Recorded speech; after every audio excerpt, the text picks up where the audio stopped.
un podcast de Cooperativa. Este es un podcast sobre historias que suceden delante y detrás de la pantalla, sobre las personas que hacen películas, las personas que las ven y las personas que las sueñan.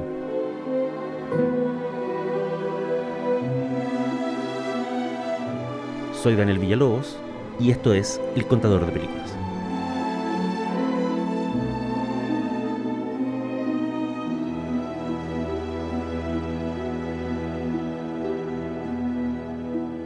Esto es El Contador de Películas y la historia de hoy se llama El debut de un director. Ridley Scott tiene 86 años y acaba de estrenar Napoleón, su largometraje número 28. ¡Esperad! ¡Hielo! ¡Es una trampa! ¡Retirada!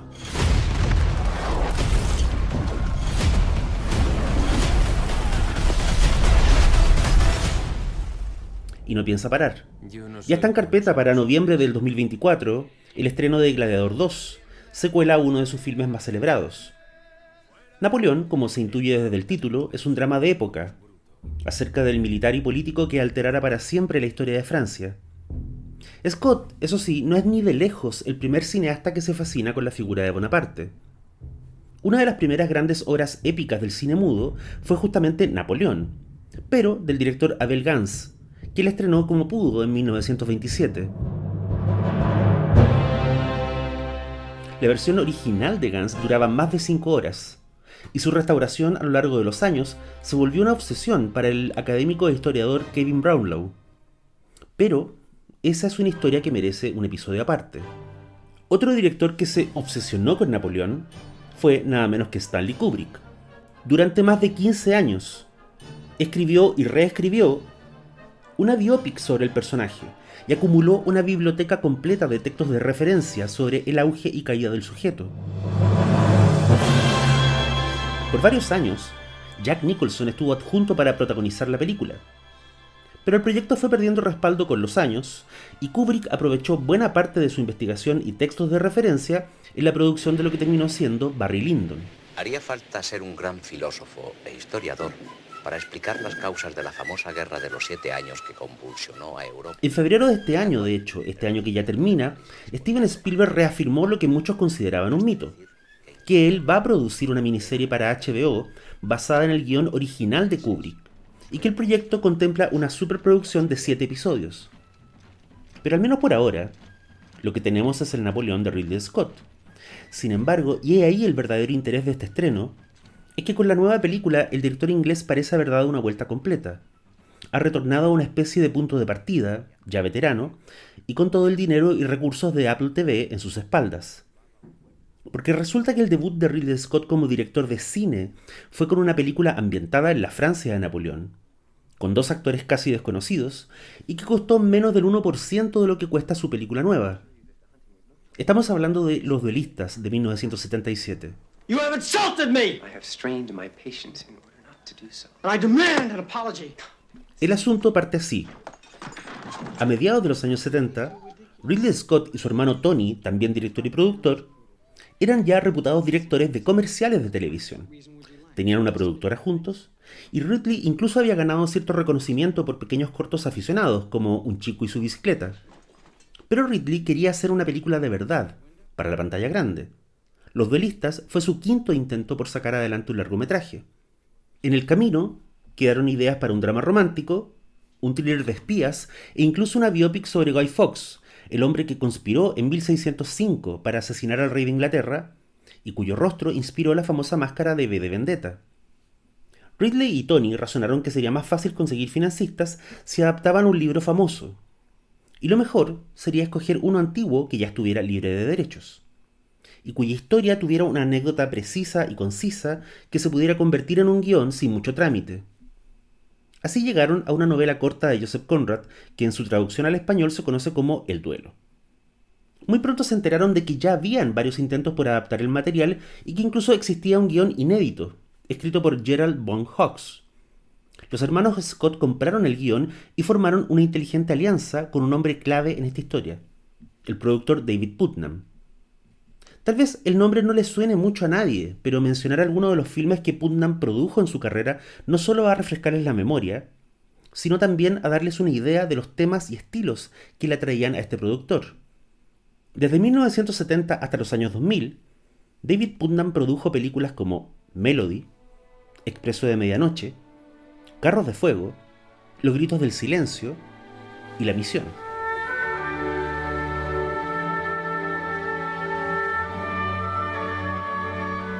Con Putnam aliado, Ridley Scott consiguió interesar al estudio Paramount al punto de obtener un presupuesto de $900.000 para filmar Los Duelistas. Los primeros candidatos para interpretar a los protagonistas, nombres como Oliver Reed y Michael Caine, fueron rápidamente descartados por una razón muy simple: cobraban demasiado.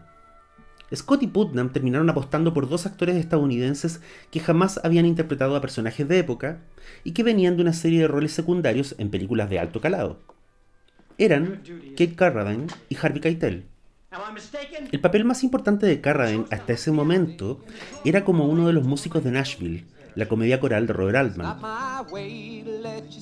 Keitel, por su parte, venía de una serie de colaboraciones con Scorsese y era conocido, en general, por su trabajo como el proxeneta en Taxi Driver. I swear I'm clean. I'm just waiting here for a friend. You gonna bust me for nothing, man? Ninguno de los dos tenía gran experiencia en cine de época y ninguno de los dos estaba familiarizado con las técnicas del combate a espada, a pistola o a caballo. Y este detalle era muy importante, porque la novela de Conrad, como se infiere desde el título, gira en torno al concepto del duelo a muerte. La anécdota que Conrad inventó a partir de una historia real gira en torno a dos oficiales del ejército francés durante las guerras napoleónicas. A partir de la ofensa real o sugerida que obsesiona a uno de ellos, ambos terminan enfrentándose en una serie de duelos a lo largo de los años, teniendo como fondo el auge, gloria y caída de la era de Bonaparte. Keitel interpretó a Ferod, el oficial de orígenes humildes y temperamento explosivo, a quien conocemos enfrentándose a duelo con otro hombre. Es justamente ese evento el que decide la suerte de los protagonistas. El hombre al que Ferod hiere gravemente era hijo del gobernador local. El jefe de la guarnición militar le ordena al sargento Armand Dubert, el personaje de Carradine, que visite a Ferod en su hogar y le comunique su arresto domiciliario hasta nuevo aviso. Ferod está de visita en casa de una dama de alta sociedad. La llegada de Dubert, que lo saca de ahí para informarle del arresto, no solo le ofende por lo que lee como una injusticia, también le indigna que Dubert le haya avergonzado delante de la dama. Ferod soluciona su indignación de la manera en que soluciona todo, retando al otro a un duelo. El primer enfrentamiento, con espadas, ambos lo tienen en el patio de la casa de Ferod. El último, con pistolas, lo tienen entre las ruinas de un castillo aledaño a la propiedad de Dubert. Entre ambos duelos han pasado los mejores años de la vida de ambos oficiales. Han ascendido en sus carreras, han formado familias, han sobrevivido a catástrofes como la legendaria campaña napoleónica contra Rusia, e incluso se han vuelto famosos entre sus camaradas. Ferod y Dubert, los dos oficiales que se baten a duelo allí donde se encuentren, nadie sabe por qué, en nombre de una afrenta que ya nadie recuerda. La historia original de Conrad ya tenía ecos kafkianos, en este conflicto en apariencia eterno donde un hombre se somete al desafío de otro para no perder su honor militar y moral. Lo que hizo Scott a la hora de filmar la historia fue concentrarse en la figura de Dubert, el personaje de Carradine. Él es lo más parecido a un hombre moderno en la historia, y su sensatez y su deseo de dejar atrás los duelos son el centro emocional de la película. Del Ferod de Keitel no sabemos mucho. Es más una fuerza de la naturaleza que un ser humano, como el Joe Pesci de Buenos Muchachos, o el Ben Kingsley de Sexy Beast. Su terquedad y su violencia arruinan su vida y amargan la de quienes le rodean. Mientras Dubert termina ascendiendo en la escala social, encontrando el amor, la fortuna y los honores, Ferod termina cayendo en desgracia debido a su lealtad ciega a Napoleón. Esta idea de que Ferod es, de alguna manera, una versión simbólica de Bonaparte, una especie de avatar del emperador que nunca sale en escena, Scott la recalca no solo en la vestimenta del personaje, tricornio incluido, sino también en la legendaria escena final, donde Ferod mira un paisaje natural que parece una pintura y que evoca las emociones que él no puede expresar. Muchos años después, entrevistado por su colega Kevin Reynolds, Scott afirmó: Los productores no sabían cómo vender la película, y eso la perjudicó en taquilla. Sin embargo, me abrió un montón de puertas. Esa es hasta hoy la gran paradoja del debut de Ridley Scott. Muy poca gente vio Los Duelistas en cines, pero quienes lo hicieron nunca lo olvidaron. De hecho, la película se ganó un premio en Cannes como mejor debut del año.